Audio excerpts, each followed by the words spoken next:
Good morning. ये हमारा अगला वीडियो है क्लास 11th के लिए और इसको मैं जो है इस पहले जो है इसके बारे में चर्चा कर चुका हूँ। गद्य खंड से पहला अध्याय है नमक का दरोगा, जो कि मुंशी प्रेमचंद जी ने लिखा है। और मुंशी प्रेमचंद जी का कवि परिचय यानी जीवन परिचय हम पहले वीडियोस में जो है चर्चा कर चुके हैं, एक साथ सामूहिक रूप से हमने बनाया था। आज हमें इस गद्य खंड के अध्याय पर चर्चा करनी है। इसके बारे में इसके सार को समझना है, कहानी के सार को समझना है। सबसे पहले ये हम जानेंगे कि जो ये नमक का दरोगा कहानी है, यह कहानी मुंशी प्रेमचंद जी की बड़ी ही प्रतिष्ठित और बहुचर्चित कहानियों में से एक है। यह कहानी उस समय की है जिस समय हमारे देश में अंग्रेजों का शासन था और उस अंग्रेजी शासन व्यवस्था की सामाजिक, प्रशासनिक और न्यायिक तीनों प्रकार की व्यवस्थाओं पर बहुत ही साहसिक तरीके से तीनों प्रकार की व्यवस्थाओं को प्रस्तुत किया गया है इस कहानी में। इस कहानी का मूल उद्देश्य यही है कि हो या न हो, कितनी भी लड़ाइयां हो, कैसे भी हो, कितने भी प्रपंच हो, कितने भी झूठ हो, कितने भी छल हो, कितने भी कपट हो, अंततः जीत जो है वो धर्म की होती है, सत्य की होती है और न्याय की होती है। और धर्म जो है वो मनुष्य का एक सर्वप्रिय, सर्वश्रेष्ठ आभूषण है। नीति शतक में भृतहरि जी ने एक श्लोक लिखा था कि मनुष्य के लिए धर्म क्यों उपयोगी है और मनुष्य धर्म के बिना मनुष्य जो है वो पशु के समान है। श्लोक था कि आहार निद्रा भय मैथुनम च सामान्य में तत् पशु भी नराणाम। आहार निद्रा भय मैथुनम च सामान्य में तत् पशु भी नराणाम। धर्मो ही एको अधिको विशेषो धर्मेण हीनः पशु भी समाना। अर्थात कि मनुष्य और पशु में अंतर किससे होता है? धर्म से होता है। और यदि मनुष्य अपने धर्म से विमुख होता है, अपने धर्म पर नहीं चलता, तो वो पशु के समान है। क्योंकि श्लोक में बताया गया कि आहार यानी भोजन, निद्रा यानी सोना और भय डर, मैथुनम अर्थात काम क्रीड़ा, यह पशुओं में और मनुष्यों में सामान्य है। क्योंकि हम भी आहार लेते हैं, पशु भी आहार लेते हैं, हम भी सोते हैं, पशु भी निद्रा लेते हैं, सोते हैं। हमको भी डर लगता है, पशुओं को भी डर लगता है और हम भी जो है अपनी जो है वंश परंपरा को आगे बढ़ाने के लिए संतानोत्पत्ति करते हैं और पशु भी जो है अपनी वंश परंपरा को बढ़ाने के लिए संतानों की उत्पत्ति करते हैं। लेकिन पहचान क्या है कि धर्मो ही एको अधिको विशेषो। धर्म का ज्ञान यानी अपने और पराये का ज्ञान केवल मनुष्य को होता है, पशु को नहीं होता है। इसलिए जो मनुष्य धर्म से विमुख है वो पशु के समान है। और इस कहानी के माध्यम से यही दर्शाया गया है कि सत्य पर चलना, धर्म पर अडिग रहना ही विजय का जो है स्तंभ है, यानी विजय को प्राप्त किया जा सकता है। आइए कहानी के बारे में थोड़ी सी चर्चा करते हैं कि कहानी के मुख्य पात्र कौन कौन से हैं। तो मुख्य पात्र हैं मुंशी बंशीधर, दूसरे मुख्य पात्र हैं पंडित आलोपी दीन और तीसरे पात्र हैं जो है साधारण पात्र हैं हवलदार बदलू सिंह। कहानी की शुरुआत कहां से होती है कि जब अंग्रेजों का शासन था, उस समय नमक का नया नया विभाग बना और इस ईश्वर प्रदत्त वस्तु को जो है व्यवहार से निषेध किया गया, यानी व्यापार से निषेध किया गया। इसलिए लोग चोरी छिपे इसका व्यापार करने लगे और एक समय ऐसा आया कि नमक विभाग में किसी भी पद को प्राप्त करने के लिए श्रेष्ठ से श्रेष्ठ पदों पर पदासीन व्यक्ति, चाहे वो वकील हो, चाहे वो पटवारी हो, सबका जी ललचाता था। कारण यह था कि इस विभाग में भ्रष्टाचार बहुत था और इस विभाग में वेतन के बजाय अतिरिक्त कमाई अधिक थी। इसलिए सभी लोग इस विभाग की ओर ज्यादा आकर्षित होते थे, ज्यादा लालायित होते थे, ज्यादा जो है लालची होते थे। सभी लोग इस विभाग के प्रति सबका जो है आकर्षण अधिक था। मुंशी प्रेमचंद भी उनमें से एक थे, लेकिन मुंशी प्रेमचंद जी जो है इस कहानी को जब लिखा उन्होंने, तो मुंशी बंसीधर जो कि इस कहानी के मुख्य पात्र हैं, उनके बारे में बताया कि वो बड़े सात्विक विचारधारा के व्यक्ति थे।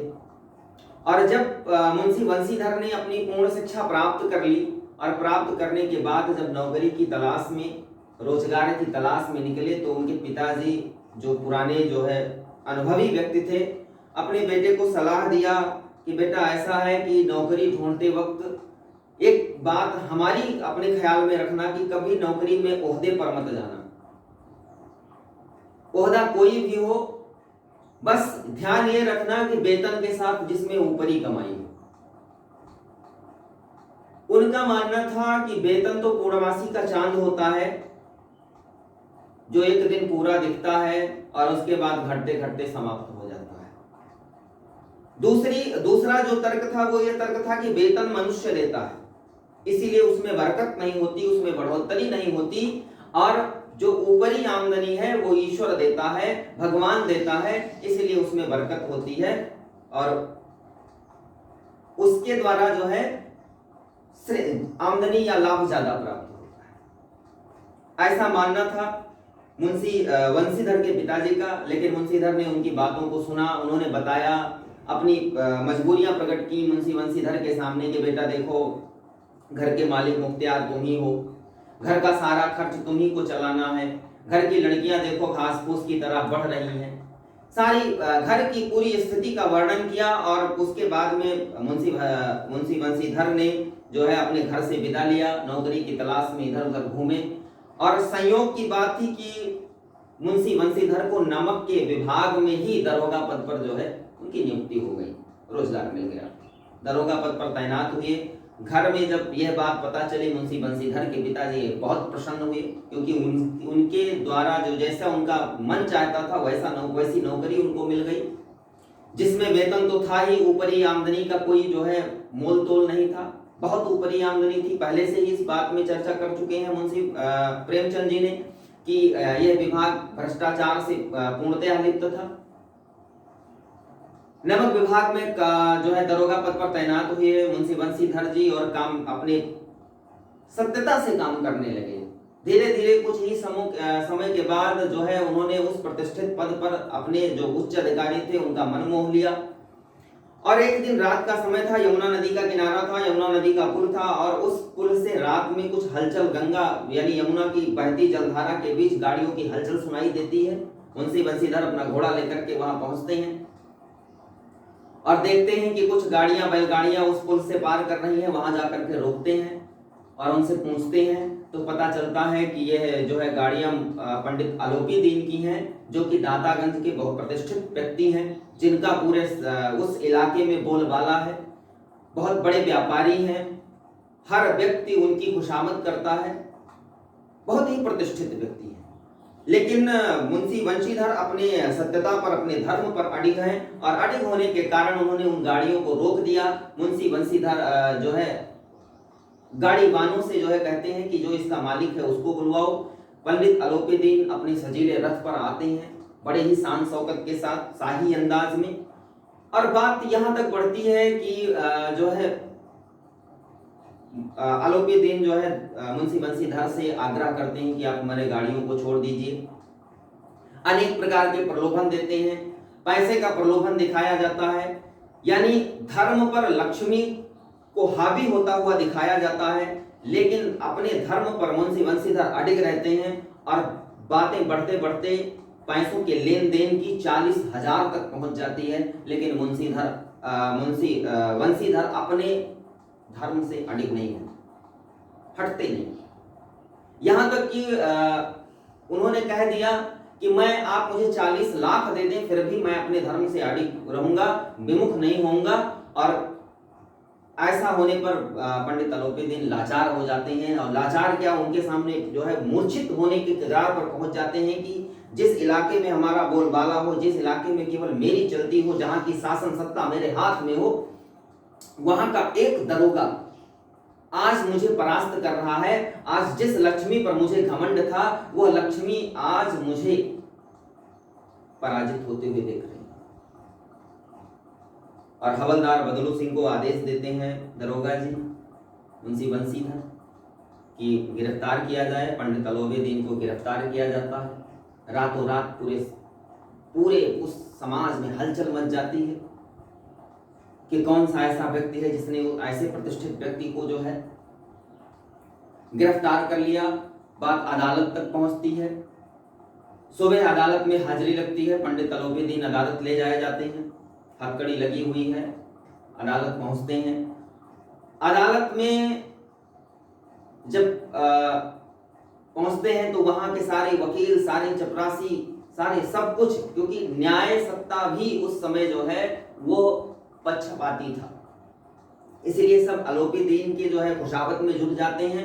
और अंत में कोई ठोस सबूत इकट्ठा न करने के कारण जो है पंडित अलौबेदीन को बाइज्जत बरी किया जाता है और मुंशी बंसीधर को हिदायत दी जाती है कि कभी ऐसे प्रतिष्ठित व्यक्ति पर उंगली न उठाएं, उनका समय न बर्बाद करें। पंडित मुंशी बंसीधर निराश होकर के और अब वापस अपने घर आते हैं और अपनी नौकरी पर लग जाते हैं। लेकिन कुछ दिन के बाद में फरमान आता है और उनको अपने उस पद से यानी दरोगा पद से जो है मुक्त कर दिया जाता है, बर्खास्त कर दिया जाता है। निराश होकर के घर चले जाते हैं। घर आते हैं, घर के सारे लोग उनको कटी जली सुनाते हैं। लेकिन बंसीधर बेचारे क्या करें, वो तो अपने धर्म पर अडिग थे। एकाएक कुछ दिन बाद पंडित अलौबेदीन का मुंशी बंसीधर के घर आना होता है और जब आते हैं तो मुंशी बंसीधर के पिता चौंक उठते हैं। मुंशी बंसीधर भी चौंक उठते हैं कि अचानक आज यहाँ फिर क्यों आए हैं? क्या मुझे फिर से बेइज्जत करने आए हैं या फिर से मेरी जो है तौहीन करने आए हैं? लेकिन पंडित अलौबेदीन आते हैं और बड़ी सहजता से जो है मुंशी बंसीधर को प्रणाम करते हैं और अपनी किए हुए उस कार्य की क्षमा याचना करते हैं और पुनः मुंशी बंसीधर से कहते हैं कि मुझे आज आपके पास एक निवेदन लेकर के आया हूं और आपको मेरा यह निवेदन स्वीकार करना पड़ेगा।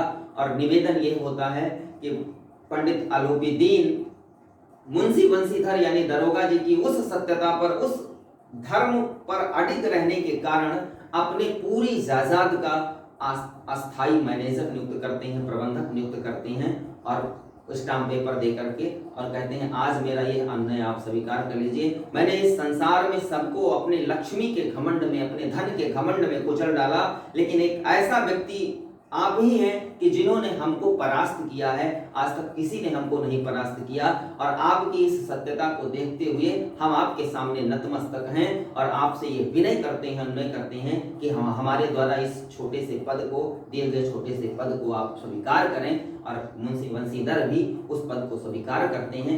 यही पूरी कहानी का सार है। और इस प्रकार जो है आपने पूरी कहानी जो है जो हमने आपको समझाई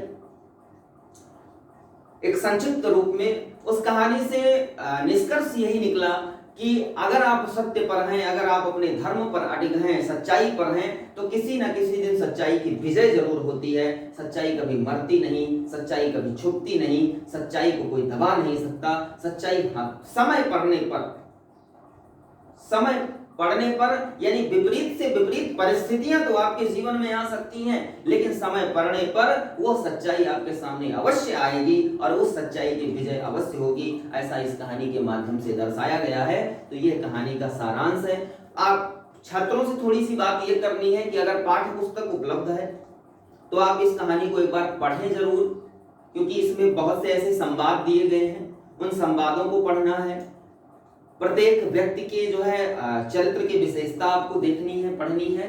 अगर आपको कहानी नहीं मिलती है, पुस्तक नहीं उपलब्ध हो पाती है, तो आप इस कहानी को यूट्यूब पर डालिए मुंशी प्रेमचंद की कहानी नमक का दरोगा, तो आपको कहानी नाटक के रूप में भी मिल जाएगी और वैसे ऑडियो के रूप में भी मिल जाएगी, वीडियो के रूप में भी मिल जाएगी। जैसे भी आप, अगर आपके पास पाठ्य पुस्तक उपलब्ध नहीं है तो आप ऑडियो या वीडियो के रूप में इस कहानी को यूट्यूब पर देख सकते हैं। और एक बार देखने के बाद जब आप सारांश समझ लेंगे और एक बार कहानी पढ़ लेंगे, आपका पाठ पूर्णतः क्लियर हो जाएगा, कहीं भी कोई शंका नहीं रह जाएगी। और यदि कहीं कोई प्रश्न बनता है, कोई शंका होती है, तो आप कमेंट बॉक्स में मुझसे प्रश्न कर सकते हैं। और आज का ये वीडियो आपके लिए यहीं तक है। अगला वीडियो फिर हम आपको जारी करेंगे। तब तक थैंक यू, धन्यवाद।